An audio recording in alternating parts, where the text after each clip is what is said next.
இறை இயேசுவில் எனக் அன்பார்ந்தவர்களே, நம் ஜீவனுள்ள தேவனின் உயிருள்ள வார்த்தைகளை தினமும் கேட்பதன் மூலம் உங்களுக்கு நன்மையும் ஆசையும் உண்டாவதாக.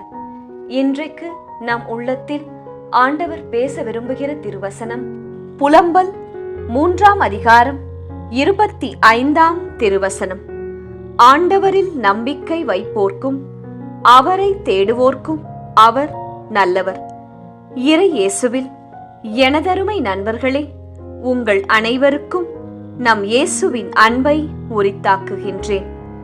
உங்களிடம் ஓர் கேள்வி, நீங்கள் நல்லவரா என்பதுதான் அந்த கேள்வி. நீங்கள் ஆம் என்ற பதிலளித்தால் அடுத்தது யார் யாருக்கெல்லாம் நீங்கள் நல்லவர்கள் என்ற கேள்வியை கேட்பேன். உடனே நீங்கள் பதில் கூறுவீர்கள், என்னிடம் நல்ல விதமாக நடந்து கொள்பவர்களுக்கு, என் குடும்பத்தாருக்கும் என் பிள்ளைகளுக்கும் என் மேலும் பாசமாக இருப்பவர்களுக்கு நானும் நல்லவராக நடந்து கொள்வேன் என்பதாய். சரி, இன்று இறைவார்த்தை என்ன கூறுகின்றது என்றால், ஆண்டவர் யாருக்கெல்லாம் நல்லவராக இருக்கின்றார் என்பதைதான். கேட்போமா? ஆண்டவரில் நம்பிக்கை வைப்போர்க்கும் அவரை தேடுவோர்க்கும் அவர் நல்லவர். முதலாவது, யார் யாரெல்லாம் இயேசுவின் மேல் நம்பிக்கை வைத்திருக்கின்றார்களோ அவர்களுக்கு அவர் நல்லவராம். அடுத்தது, யாரெல்லாம் ஆண்டவரை அனுதினமும் தேடுகிறார்களோ அவர்களுக்கும் அவர் நல்லவராம்.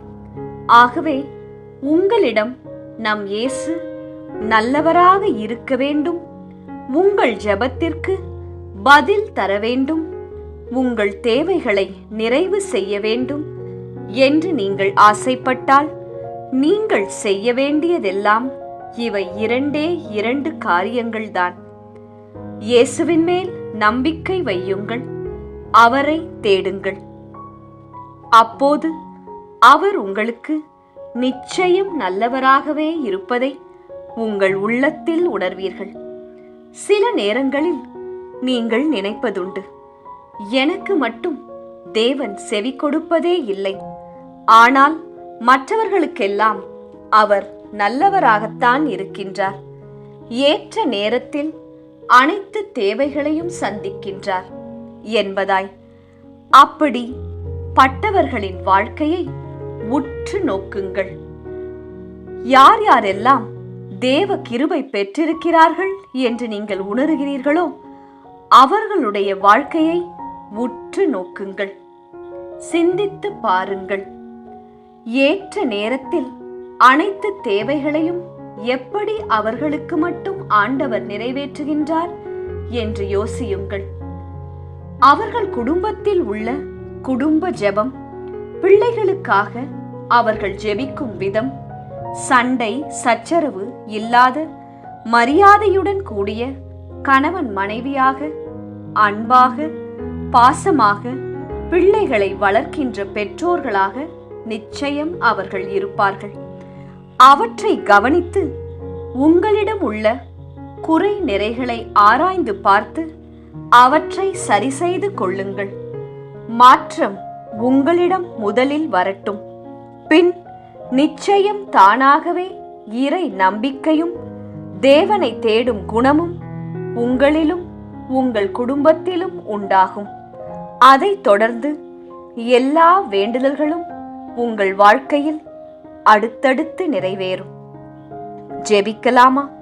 இயேசுவே, எப்போதும் உம்மீது நாங்கள் நம்பிக்கை கொண்டவர்களாயும் எந்நாளும் உமது அரசை தேடுகின்றவர்களாயும் வாழ்ந்து உமது அன்பையும் நன்மையையும் உறுத்தாக்கிக் கொள்ள எங்களுக்கு உதவும். இயேசு கிறிஸ்துவின் பெரிதான நாமத்தின் நிமித்தம் ஜெபிக்கிறோம். ஆமென். ஒவ்வொரு நாளும் உங்கள் உள்ளத்தில் ஆண்டவர் பேச விரும்புகிற இறை வார்த்தையை தெரிந்து கொள்ள ரோசரி பிரேயர்ஸ் சேனலை சப்ஸ்கிரைப் செய்யுங்கள். மேலும் உங்கள் நண்பர்கள் மற்றும் உறவினர்களுடன் ஷேர் செய்யுங்கள். நன்றி.